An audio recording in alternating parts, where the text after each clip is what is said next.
तो दोस्तों, उड़ने की आशा के आज के एपिसोड की शुरुआत में रोशनी जैसे ही अपने कमरे में कदम रखती है तो वो देखती है कि साइली उसके कमरे के बिस्तर को फूलों से सजा रही होती है।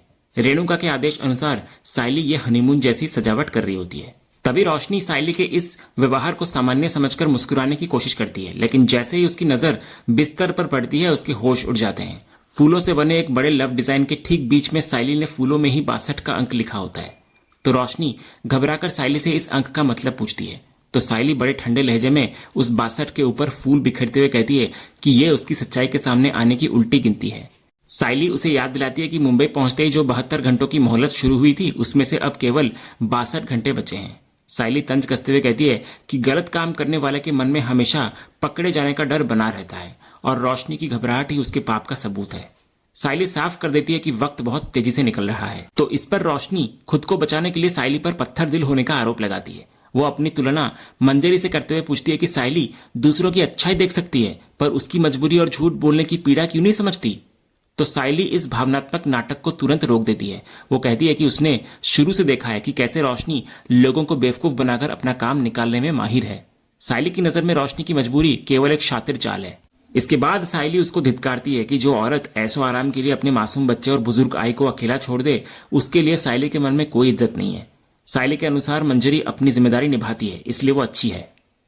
इसके बाद साइली जब उसे उसके असली नाम कल्याणी से पुकारती है तो रोशनी घबराकर उसे धीरे बोलने को कहती है। तो साइली उसे स्पष्ट करती है कि झूठ का समुंदर अब उसकी जिंदगी बर्बाद करने के लिए तैयार है। साइली के अनुसार अगर रोशनी ने शुरू में ही अपनी पहली शादी और बच्चे के बारे में बता दिया होता तो शायद उसकी थोड़ी गरिमा बचती। साइली घोषणा करती है कि अब रोशनी के पास केवल 62 घंटे बचे हैं। उसके बाद या तो रोशनी सच बोलेगी या फिर साइली। इतना बोलकर साइली जब वहां से जाने लगती है तो हताश रोशनी पास में रखा एक चाकू उठा लेती है और साइली को चुनौती देती है कि अगर उसे खत्म करना है उसे तो अभी कर दे। वो कहती है कि हर पल तड़पने से बेहतर है कि रोशनी और कल्याणी दोनों का किस्सा खत्म हो जाए। तो साइली गुस्से में उसके हाथ से चाकू छीनकर फेंक देती है। तब रोशनी अपना दर्द बयां करती है कि साइली को उसकी खुदगर्जी तो दिखती है पर उसके पीछे के कड़वे घूंट और उसकी संघर्ष भरी जिंदगी नहीं दिखती। इसके बाद रोशनी साइली के सामने अपने अतीत की परतें खोलती है। वो बताती है कि जब वो मात्र 18 वर्ष की थी तब उसकी आंखों में पढ़ने लिखने और अपने पैरों पर खड़े होने के ऊंचे सपने थे। वो एक आजाद परिंदे की तरह उड़ना चाहती थी, लेकिन उसके पिता के निधन ने सब कुछ बदल दिया। उसके पिता अपने पीछे कर्ज का एक ऐसा पहाड़ छोड़ गए थे जिसको चुकाना नामुमकिन था। तभी एक फ्लैशबैक में दिखाया जाता है कि कैसे रोशनी की आई ने उसे पढ़ाई छोड़कर फैक्ट्री मालिक सतीश से शादी करने के लिए मजबूर किया। उसकी आई का तर्क था कि यदि ये शादी नहीं हुई तो वे फैक्ट्री मालिक के यहाँ ताउम्र बंधुआ मजदूर बनकर रह जाएंगे। फिर रोशनी की परीक्षा के ठीक एक दिन पहले उसकी मर्जी के बिना कर्ज चुकाने की कीमत के तौर पर उसकी शादी करा दी गई। इसके बाद रोशनी बताती है कि उसका पति सतीश उससे उम्र में 25 साल बड़ा था। शादी की पहली रात से उसकी जिंदगी एक अंधेरी कोठरी जैसी हो गई थी। उसकी शिक्षा को महत्वहीन बताकर उसकी किताबें फेंक दी गई और उसको केवल एक दासी की तरह रहने को कहा गया। रोशनी के पास अपनी पसंद या नापसंद का कोई अधिकार नहीं था। सतीश नशे की हालत में उस पर अमानवीय अत्याचार करता था। वो रोशनी की चीखों और आंसुओं को अनसुना कर उसके साथ जबरदस्ती करता था। अक्सर वो उसे बालों से घसीटकर कमरे के कोनों में फेंक दिया करता था और मारपीट करता था।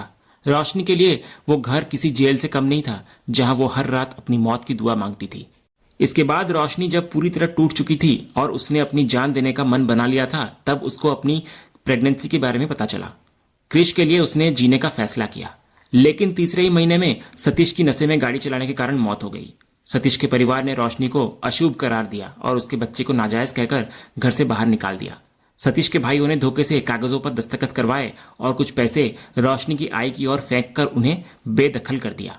इसके बाद समाज की गंदी नजरों से बचने के लिए रोशनी और उसकी मां ने नया गांव बसाया, जहां रोशनी ने मेकअप आर्टिस्ट बनकर आत्मनिर्भर बनने की कोशिश की। फिर बाद में एक बैंक कर्मचारी ने भी उसे केवल इसलिए ठुकरा दिया क्योंकि वो एक विधवा मां थी। इसके बाद तेजस आया, जिसने उसे टूटी हुई कल्याणी नहीं बल्कि रोशनी के रूप में देखा।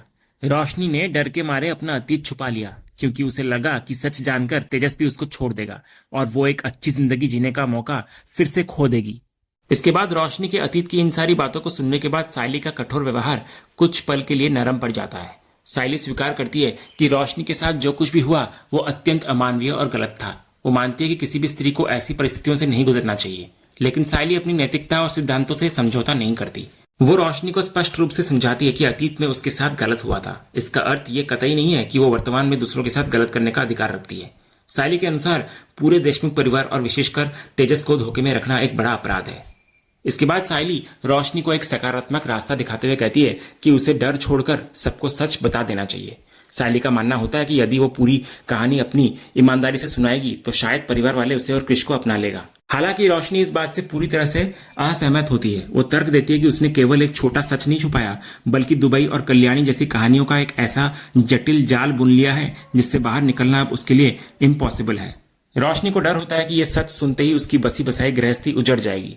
तो सायली इस दलील को खारिज करते हुए नजर आती है और अंतिम फैसला सुनाते हुए कहती है कि कहानियों का जाल रोशनी ने खुद बनाया है, लेकिन हकीकत बहुत सरल है कि वो कल्याणी है और क्रिश उसका बेटा है।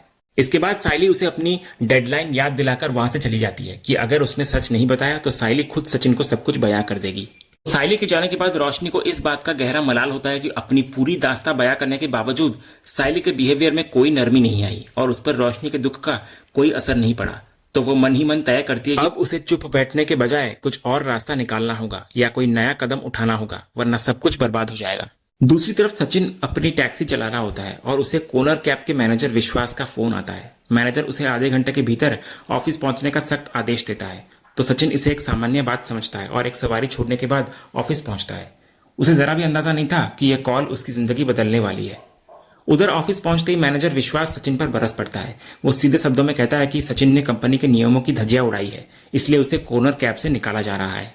सचिन ये सुनकर हैरान नजर आता है क्योंकि उसको लगता है कि शायद थोड़ी देर से आने के कारण उसे केवल सस्पेंड किया जा रहा है, लेकिन यह मामला बहुत गंभीर होता है। मैनेजर उसको स्मार्ट बनने की कोशिश न करने की चेतावनी देता हुआ नजर आता है। इसके बाद मैनेजर सचिन पर आरोप लगाता है कि पिछले कुछ दिनों से उसकी टैक्सी से कस्टमर्स के साथ बदतमीजी, उनकी सुरक्षा को खतरे में डालने और सबसे बढ़कर शराब पीकर गाड़ी चलाने की शिकायतें आ रही है। तो सचिन पूरी तरह से इनकार करता हुआ नजर आता है क्योंकि उसने ऐसा कुछ नहीं किया, लेकिन मैनेजर सबूत देता है कि ऐप पर सचिन की प्रोफाइल ऑनलाइन थी और उसकी गाड़ी सड़कों पर दौड़ रही थी। इसके बाद मैनेजर अपने आदमी से कहता है कि उसको बुलाकर लाओ।